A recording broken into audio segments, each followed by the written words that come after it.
So ways to remain steadfast, we're going to mention 4 or 5 ways. So ways of remaining steadfast. That's why even these ulama, when you read about their life, some of them didn't live too long. 40 years, 50 years, 60 years. Imam Sa'di, we mentioned, look, in 2 years he wrote a tafsir. How was he able to write a tafsir in 2 years? That still remains a classic piece of tafsir today. It's barakah from Allah subhanahu wa ta'ala, remaining steadfast, having a committed goal. Have that goal that, this Ramadan I want to read the whole of the Qur'an. This Ramadan I'm going to read the whole of this book. This Ramadan I'm going to try to do this. Have that goal. Have that commitment that I'm going to carry this out inside my life. How to remain steadfast? Firstly, al-iqbal al-Qur'an. To come towards the Qur'an.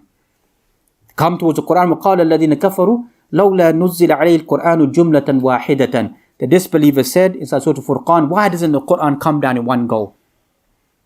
في دفعة واحدة, one go. Why doesn't it come like one book like the previous scriptures? Why is it broken down?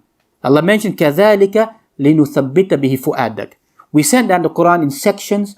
At this moment in time, an ayah here, a few ayat there, a few verses there, to strengthen your heart. وَرَتَّلْنَاهُ تَرْتِيلًا. To make it easy for you to recite as well.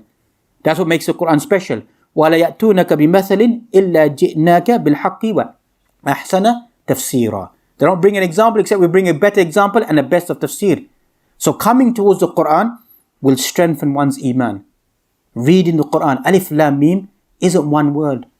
Rather, alif is a harf, lam is a harf, mim is a harf in the hadith that we find. So you get 30 hasanat, 30 good deeds just by saying alif, lam, mim.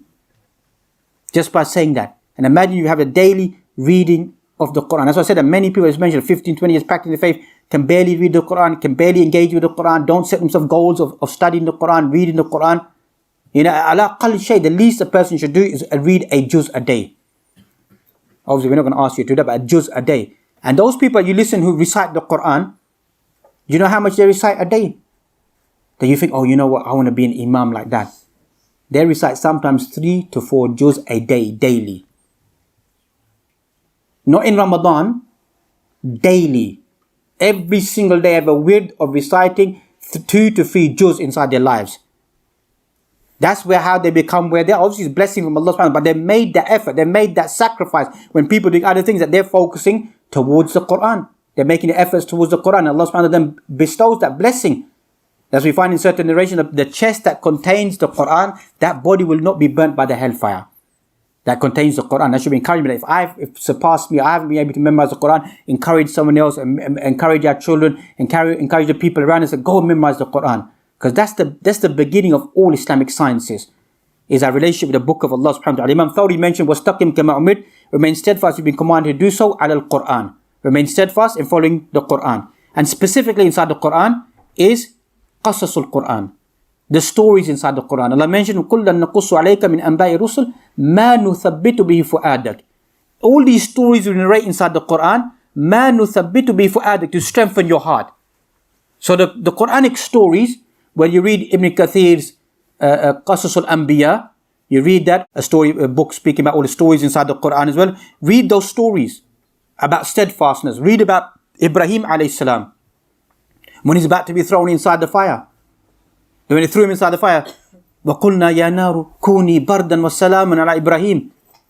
How the fire became cool and peaceful for him. They wanted to burn this individual, but he was steadfast when he in his call and calling these individuals towards Allah subhanahu wa ta'ala. Likewise, when Musa alayhi salam, فَلَمَّا تَرَى الْجَمْعَانِ قَالَ أَصْحَابُ مُوسَى إِنَّا لَمُدْرَكُونَ. When they saw the great enemies coming towards them, they said to Musa, we're going to be overcome. قَالَ كَلَّا إِنَّ مَعِيَ رَبِّي سَيَهْدِينَ. And that's why Allah subhanahu wa ta'ala blessed Musa alayhi salam. So read Surah Al-Qasas, the 28th chapter of the Qur'an. It's all speaking about a journey, the Qasas, the story of Musa alayhi salam. Read Surah Yusuf, the 12th chapter of the Qur'an, 111 verses. Allah begins by surah by highlighting نحن نقص عليك أحسن القصص بما أوحينا إليك هذا القرآن وإن كنت من قبلنا من الغافلين. We narrate to you the best of stories. And Allah ends the surah mentioning لقد كان في قصصهم إبرة لأولي الألباب.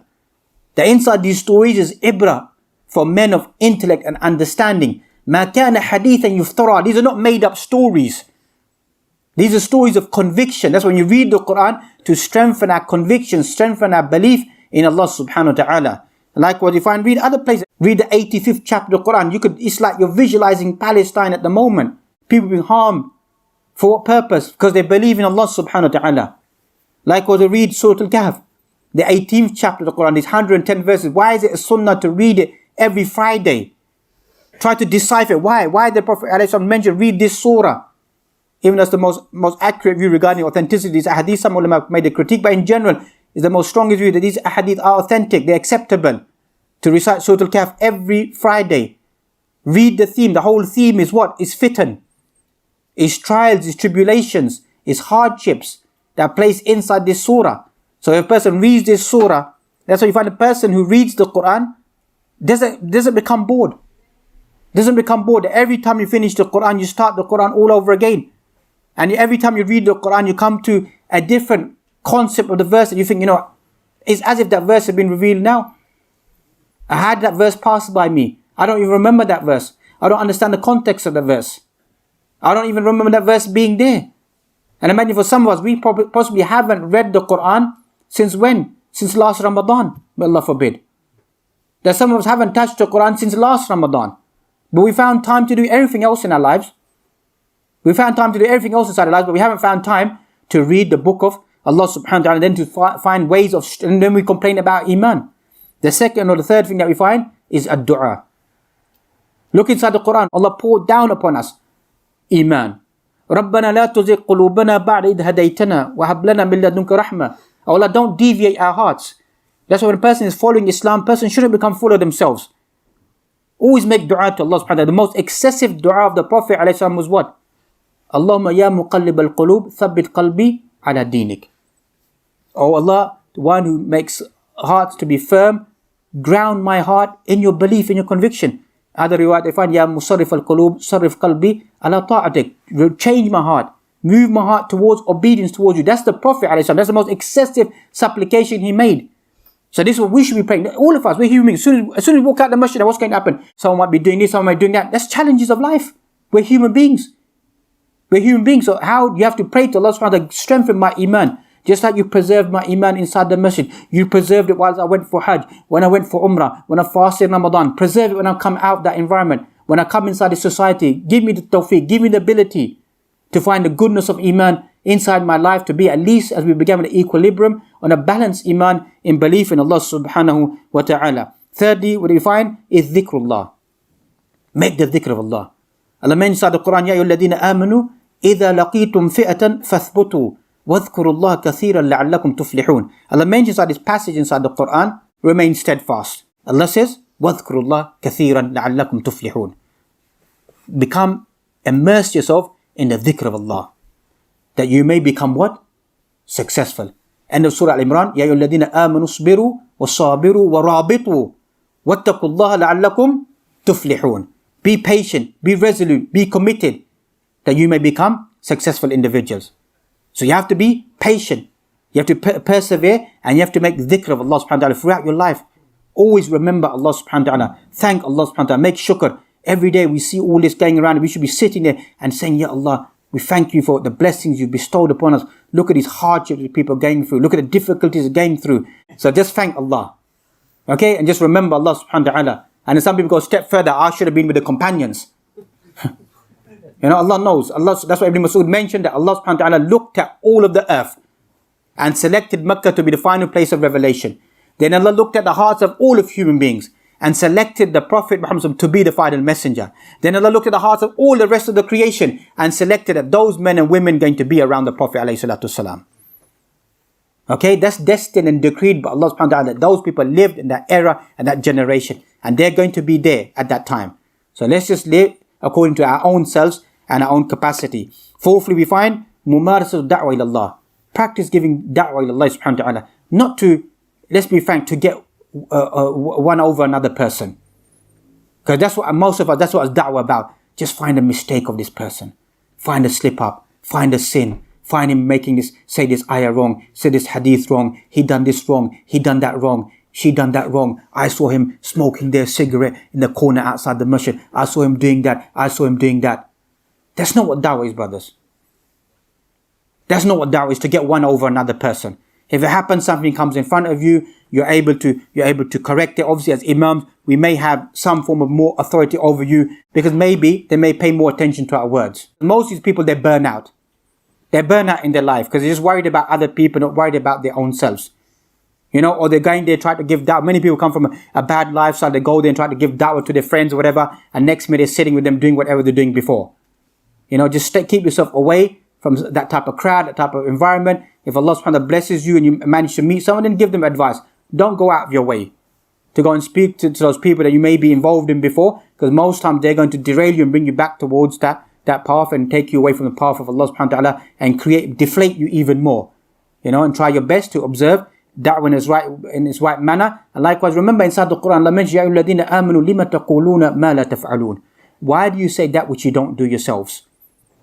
So that's why a person should be always wary that the intent of da'wah isn't to look down upon people, to despise people, to demonize people, to make obviously people feel bad, because that's just the job of the khatib at that moment in time, yeah. But other than that, that's not the intent. Because that on the khutbah, the Prophet ﷺ would enrage himself. His eyes would redden, his voice would be loud, and he would warn the people, warn them about the hellfire, warn them about the punishment, warn them about al-akhirah. So لِكُلِّ مَكَانٍ مَقَال. For every moment it has its place of words that you say. It's not all the time that you should go around causing obstruction towards people, being hard towards people. Find ways of showing love, affection, changing people's heart, their mind, their personality. There's so many good people out there who have good hearts, good mind, maybe just involved with the wrong person, with the wrong crowd. In a few words, good character, good behavior might change and bring them closer to Allah subhanahu wa ta'ala. فَلِذَلِكَ فَادْعُ وَاسْتَقِمْ. That's why call to Allah subhanahu wa ta'ala, remain steadfast upon that. And as we find in conclusion, Allah mentioned, يُثَبِّتُ اللَّهُ الَّذِينَ آمَنُوا بِالْقَوْلِ الثَّابِتِ. Allah is the one that keeps people steadfast. That's why 17 times a day we're praying, اهدنا الصراط المستقيم. Guide us to the straight path. And some ulama mentioned that inside the verse when they mentioned ثُمَّ اهْتَدَى, then they're guided, meaning they seek guidance. You have to seek guidance to change. You have to seek, you have to have that intent in your mind that when I'm reading the Quran, I'm reading the Hadith, I want to change. You don't read it for the sake of reading it. You don't just have the tasbih in your hand and saying astaghfirullah, astaghfirullah, astaghfirullah, astaghfirullah, looking at something haram, you know, or the shisha pen inside your hand, astaghfirullah, astaghfirullah, astaghfirullah, astaghfirullah. This is a joke, it's a mockery. It's a mockery.